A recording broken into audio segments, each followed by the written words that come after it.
Well, intro pa lang yan mga buddy. Kung gusto mo sumaya, halina't mag-good vibes at tumawa sa mga nakaka-good vibes na mga video na ating panunuorin.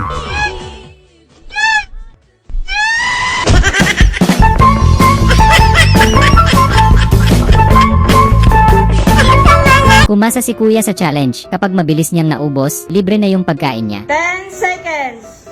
9, 8, 7, 6, 5, 4, 3, 2, 1. Kuya, patingin ang bibig. Okay.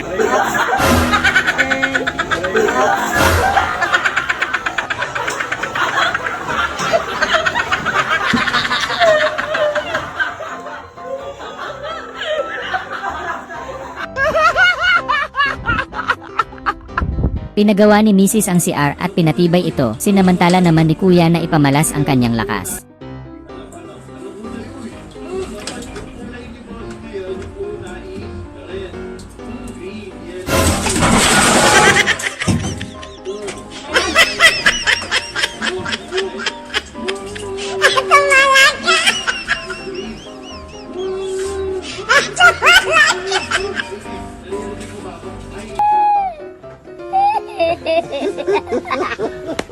Nagpamalas ng angking talent ang dalawang batang ito. May feature silang sumikat dahil sa galing kumanta ni Ineng with feelings talaga. Every now and then I pull up low.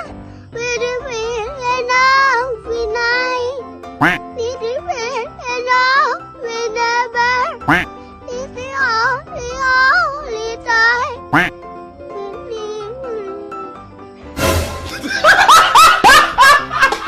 Gusto mong malaman kung napamahal na siya sa bago niya, kaya pinapili mo na siya kung ikaw ba o siya. Huwag kang maniwala dyan. Masyado ka mainit, brother. Hindi naman. Sasama ka sa akin o hindi? Hindi. Tangin na. Gustong gusto mo nagtutupi palagi ng iyong damit na dadala mo tuloy kahit saan.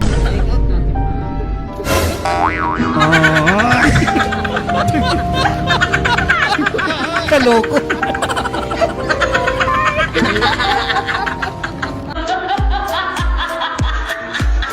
Gusto mo lang naman sanang humingi ng piso, kaso mukhang isang linggo kang hindi mabibigyan. Hingi lang naman ang pera.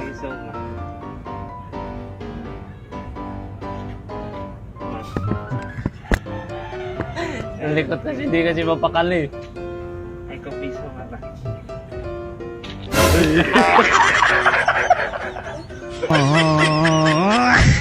Ang likot mo kasi, pre. Paboritong-paborito mo talaga si Jollibee. Sa sobrang paborito, nagpagawa ka pa ng mga figurin niya at araw-araw kang kumakanta ng kanta niya.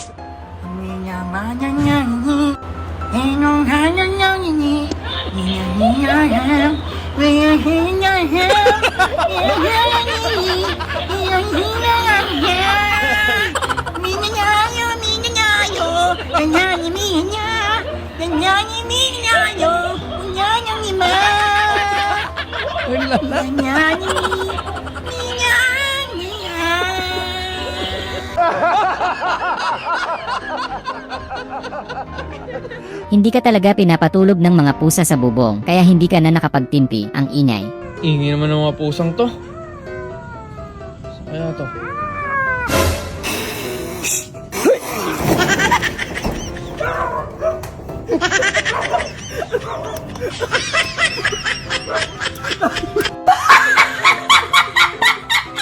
Inaya ka ng tropa mo ng inuman, balak mo sana magpakalasing para makakuha ng haharutin na boylet, kaso na-cancel yung plano mo. Update sa mga kainuman. Tangin na, paano malalasing? Bakla. Tomboy. May lalaki nga pero ang pangit, oh. Sakit. Ito talaga makasakay, no? Kahit sampuan, may malalasing nga. Ano ba yan? Ano guys? Wala na. Wala talaga. Upad. Dalawang araw ka ng absent sa trabaho, pero pumasok ka na rin kinabukasan, kaso para lang matulog, nawindang sa'yo si boss eh.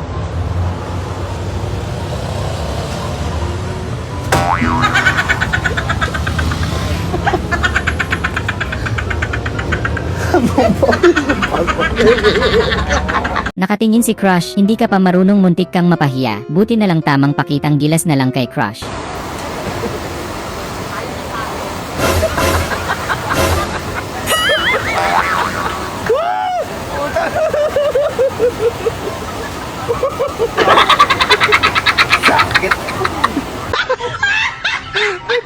Nalaman mong paborito pala ng jowa mo ang sinigang na hipon. Problema, wala ka na budget pang bili ng hipon. Pero dahil mahal mo siya, gagawin mo lahat upang mapasaya siya.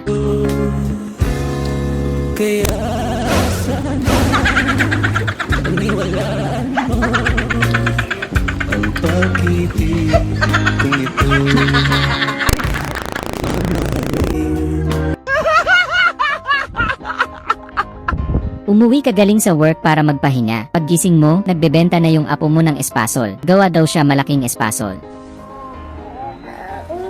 Anong ginawa mo, Maxine?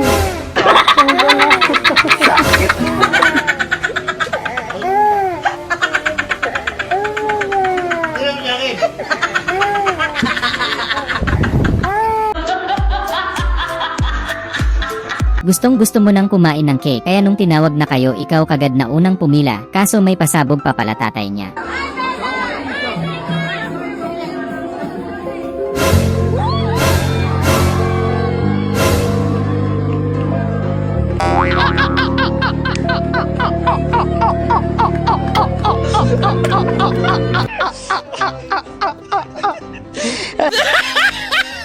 Magsi-celebrate kayo ng birthday ng aso nyo, kaya gumawa kayo ng lobo. Kaso aso nyong mabait ayaw nang may nag-aaway sa bahay niya, kaya cancel na lang daw muna birthday niya kesa mag-away kayo. Wala, hindi kami nag-away. Wala. Sige. Huwag kasi no.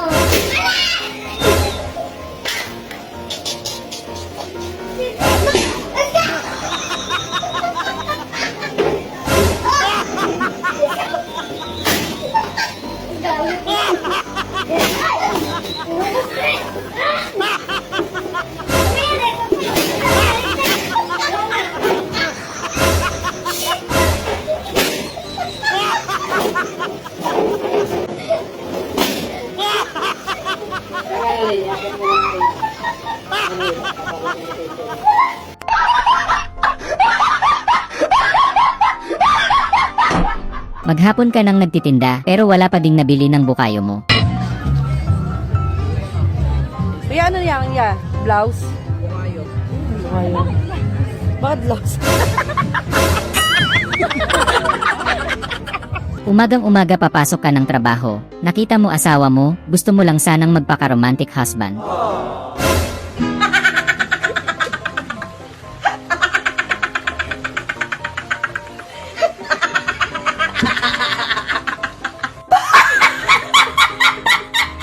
Sabi ni tropa laro daw kayo putukan ng lobo, kaso hindi naman niya sinabi na magmumukha kang Jerbox.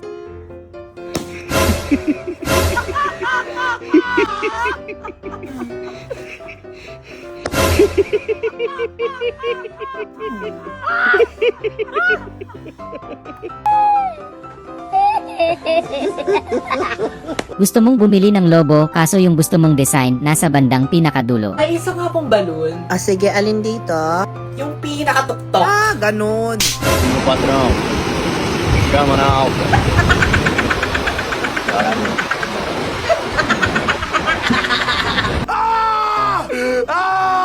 Nakaka-inspire ang motibasyon ni ate para magsikap sa buhay. Magaya nga para lalong ganahan sa buhay. Ano ang nagbibigay Yan pala sa kami, iyo ng ate. lakas upang magpatuloy at magsikap? Utang, number 1. Wala nang iba. Utang lang talaga. Naabutan mo yung pinagbabantay mo ng tindahan mo na natutulog. Ginawan mo paraan para mukha pa din siyang gising.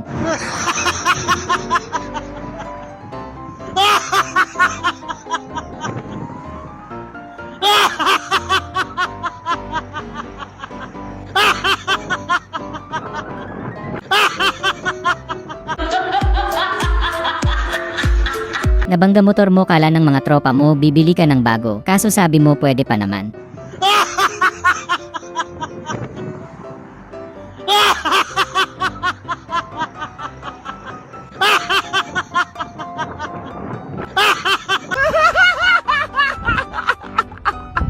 Sabi mo yung gupit na madaming magkakagustong girls sa'yo, kaso ito ang rekomenda ni Barbero sa'yo.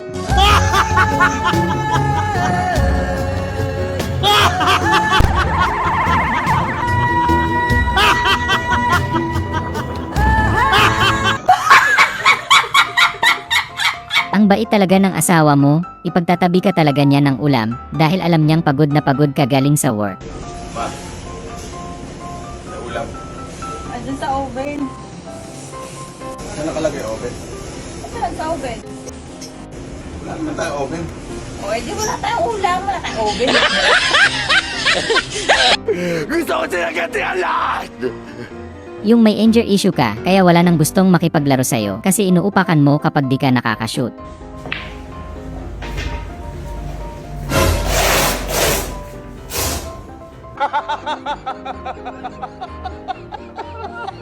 Lahat ng tropa mo may jowa, tapos ikaw ang tagal dumating ng sayo, buti na lang nandyan alaga mo di ka iniiwan.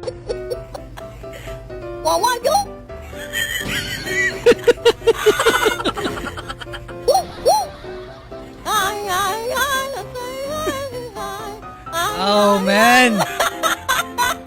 Aray ko! Ito ata yung best example na may toyo talaga ang mga babae.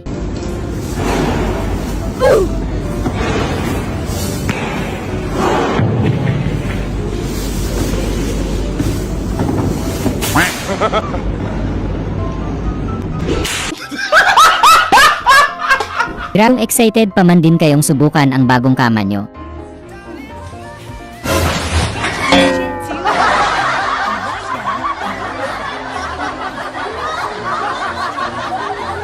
Ang lupit ng convenience store may pa-swimming pool na. Ang solid ng 7-Eleven. Tangin may summer edition. Summer edition, 7-Eleven. Let's go. Let's go. Summer. 7-Eleven summer. Hey! Summer edition. Wow! Ang sarap! Bumakstroke. Yung umuulan pero gusto mong mag-rides ang taba ng utak ni Kuya. Ang galing mo, ang galing! Ang galing! Grabe nag-change career na pala siya matapos yung huling laban nila ni Pacquiao. Ang tiil daw, B. Sinon.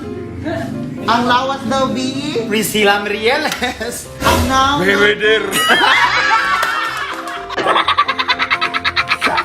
Kung akala mo makakapag-asawa ka na kaso.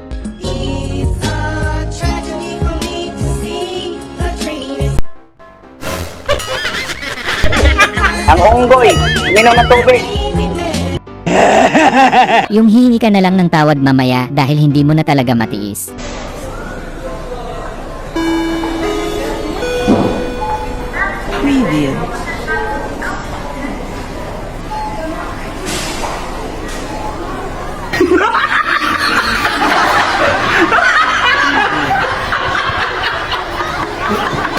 Ang lupit ng talent ni Kuya, kakakilabot. You can't even get in.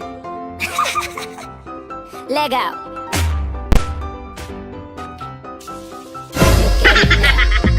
Pare-parehas kayong iniwan ng mga jowa nyo, kaya tamang tambay na lang sa Omigel pwede ka papadalhan Gcash.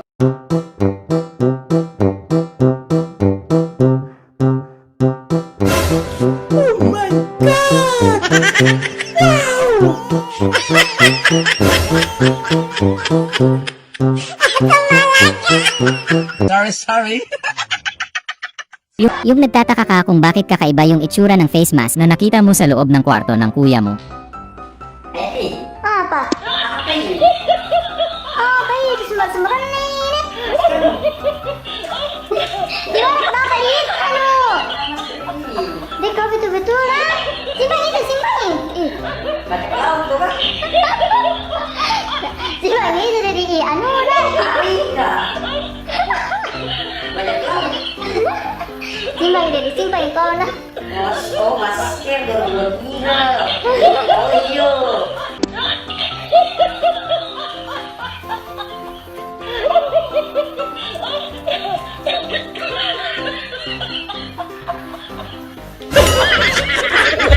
Ang unggoy, minom. Grabe ang bilis sumagot, alam na alam niya. Sino ang ang kilalang founder ng Microsoft Corporation?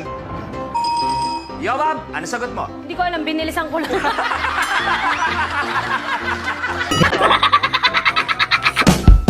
Sana ay na good vibes ka sa mga video na ito. Huwag mo sanang kalimutang mag-subscribe para tuloy-tuloy ang good vibes. Hanggang sa muling pagkikita. Paalam!